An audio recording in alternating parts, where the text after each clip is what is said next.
This is Pudoi Vani 107.8 MHz, a community radio station of Pondicherry University.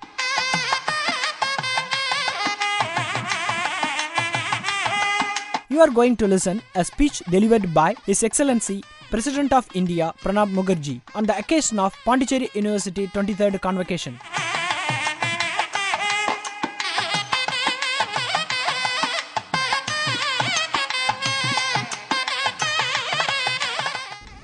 Sri Virendra Kataria, Lieutenant Governor of Puducherry, N. Rangaswamy, Chief Ministers of Puducherry, V. Narayan Swamy, Minister in the Prime Minister's Office and in charge of Personnel, Public Grievances, Pensions, Sri P. Kannan, Member of Parliament, Rajya Sabha,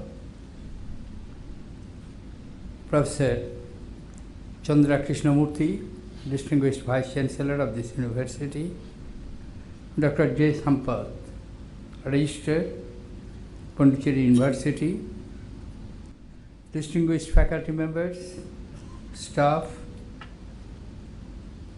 and officers of the Puducherry University, recipients of gold medals, doctorate degrees and other degrees, deans, distinguished guests, ladies and gentlemen, dear students. It's a great pleasure for me to be here today for the 23rd convocation of this university and see the exuberance and excitement in the students who have come for the venerable occasion. I am also glad to have made use of this opportunity to visit once again your beautiful state. It is a beautiful city which evokes instant appreciation for the grand mansions, beautiful boulevards, placid promenades. It's birthplace of great Tamil poet Bhartadishan, another illustrious Tamil poet, Subramania Bhartiyar, chose this place to write some of his memorable poems. Sri Aurobindo came here to establish a globally revered ashram. Dear students, this university was established in 1985. While going through the profile of this university and the report of the Vice Chancellor, I could not help but admire the remarkable way in which this seat of higher learning has developed over the years. In 3 campuses, 15 schools, 37 departments, and 10 centers. Over 400 faculty members today teach over 6,000 students. Courses in 175 postgraduates and research disciplines. It also has 87 affiliated colleges that enroll over 5,000 students. It is truly emerged as an educational hub in the southern region. I congratulate you. The state-of-the-art facilities in the university have paved the way for a student-friendly and result-oriented academic environment. University has pursued an education-led development in the region. I am happy to note that it has adopted villages and initiated interactive programs with local communities and bodies. Dear students, convocation is a red letter day in the academic calendar of any university. It marks the culmination of a phase of learning. I congratulate all the students who have received their degrees and diplomas today. Graduation symbolizes the beginning of a new journey where knowledge and skills acquired by you in your alma mater will be put to test. There will be times when you will find success easily and times when you will face adversity. The trying moments will test your mettle, your hard work, discipline, commitment, and determination will help you navigate through the difficulties and rough terrain. Perhaps, well, for meeting the life's challenges, do not leave any chance to regret in future. The role of a university in the life of a student has been eloquently described by the first President of the Republic, Dr. Rajendra Prasad, and I quote a few lines from his observations. A university is or should be an artist's studio where not clay, nor stone, or wood has to be molded or cut or chiseled into shape, but where human beings with different temperaments, varying capacities, changing moods, and limitless variety of what may be called hereditary tendencies or sanskars have to be put not only into beautiful shape, but also rendered into useful instruments that can serve others and, what is more, serve themselves well. The product has to be not only accomplished gentlemen and women, but also truly useful and serviceable members of the society, loyal, helpful, and sacrificing citizens of a country. Unquote. As students, you have had the benefit of a progressive educational system. As you now enter a stage where you can give back to your society, make your contribution and make it count. India is an aspiring nation. We can reach the zenith, but it requires sacrifices and contributions from all. You are all capable and intelligent minds. It is your duty to take our country forward, do all that is necessary to realize the country's goal. Friends, we have made a right to education a reality in our country. It was a long commitment. In the directive principles of the Constitution, which we adopted on 26 January of 1950, we made this commitment to the people of this great country. Because of various factors, we could not implement it. But yes, now we have passed an act to implement that commitment which we made many years ago. Right to Education Bill has been passed by Parliament, has received the President's assent and put into operation. But what we want now is not only right to education, but we want right education. A university has to be a temple of learning, of humanism, tolerance, and balanced reasoning. Through the intellectual pursuit and knowledge sharing of scholars, academicians, and scientists, it has to contribute to the progress of our society and the nation.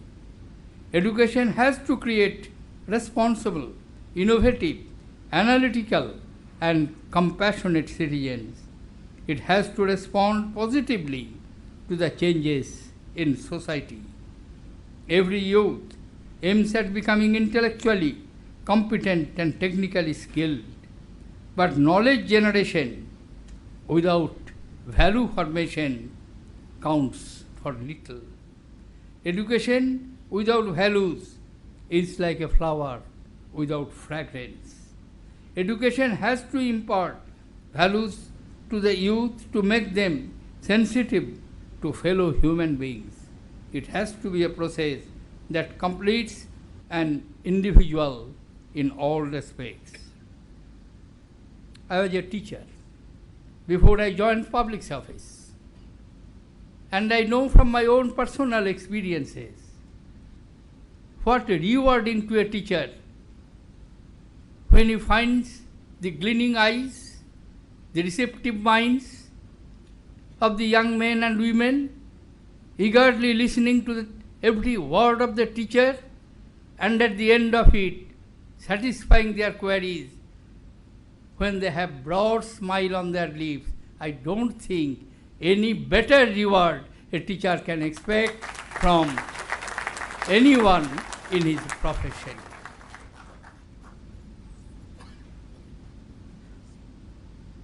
I know how satisfying it is for a teacher to give students the joy of learning, to make them appreciate, reflect, and differentiate the strands of thinking, to make them worthy and willing to shoulder responsibility. The faculty is the lifeblood of an university. They must continuously renew their understanding of the subject. They must be able to transfer knowledge to their students with dedication and commitment. They must act as friend and guide to the students, even willing to counsel and show them how best they can gear themselves to face this harsh world. I take a moment here to complete the entire academic fraternity of Puducherry University for their selfless labor at preparing the students to face the test of life. My only request to them, keep the flags high and march onward. Friends, the central importance of higher education in a country's development is well recognized. If we are to grow as a nation, the education system has to figure prominently in the template of progress. There is a dearth of quality academic institutions to prepare our next generation in our country. There is no doubt that there has been tremendous physical expansions. Right now, when I am speaking before you, there are 659 degree-giving institutions, more than 33,000 colleges, more than 1 crore 80 lakh students are enrolled in the higher education, which is likely to increase to 2 crore 90 lakhs in the 12th plan. But it is unfortunate. When the universal ranking comes, it's a sad reflection on us that not a single Indian university finds its name in the first top 200s. But that was not the case. India dominated the realm of the higher education not once, twice, 1 decade or 2 decades, but 1200 years, from 6th century BC, from the days of Takshashila University, where great minds, 4 civilizations confluenced. From there to the downfall of Nalanda in the 12th century AD, these long 1800 years, India dominated the world higher education. Mighty minds and students used to come from different parts of the world to have education and lessons from here. I do not find any reason why We cannot go back to that position.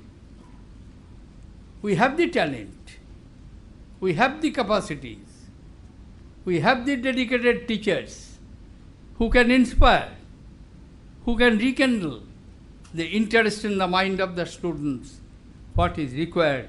All these elements to be properly coordinated and integrated so that we can achieve this objective of having a high ranking in our academic excellence, so that we can occupy our rightful place in the high table of international community. We have to keep pace with the change.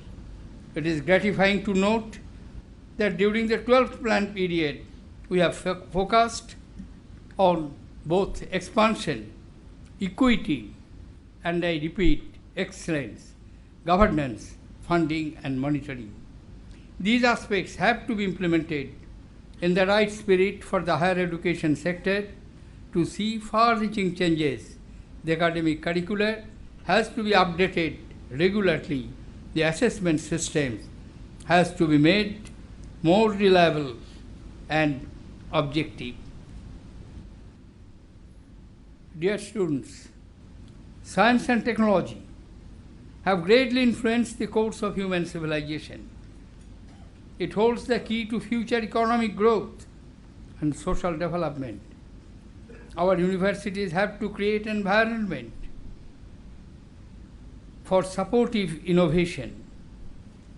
Teaching and research are the two eyes of a university. While high standards in teaching have to be achieved, high quality research that will push knowledge frontier and evolve technologies for the development has to be promoted. The quality of our research has to be comparable with the best in the world.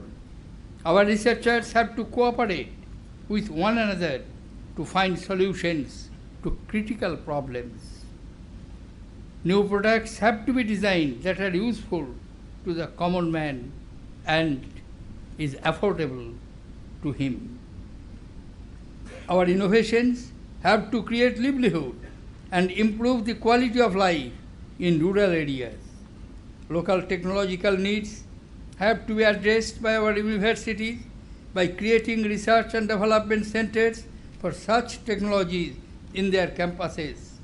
Research campuses also have to be set up in rural areas to act as fountainheads for innovation and technology-led growth in these regions.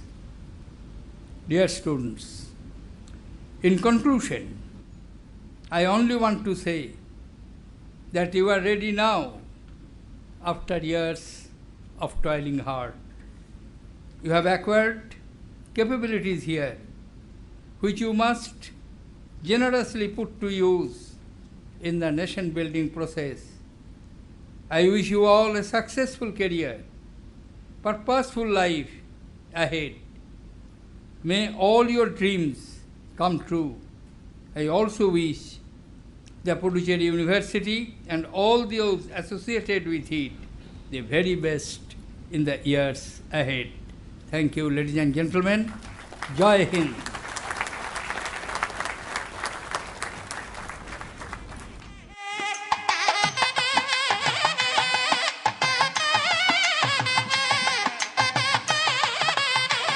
You listened to a speech delivered by His Excellency President of India Pranab Mukherjee on the occasion of Pondicherry University 23rd Convocation. This is Puduvai Vani 107.8 MHz, a community radio station of Pondicherry University.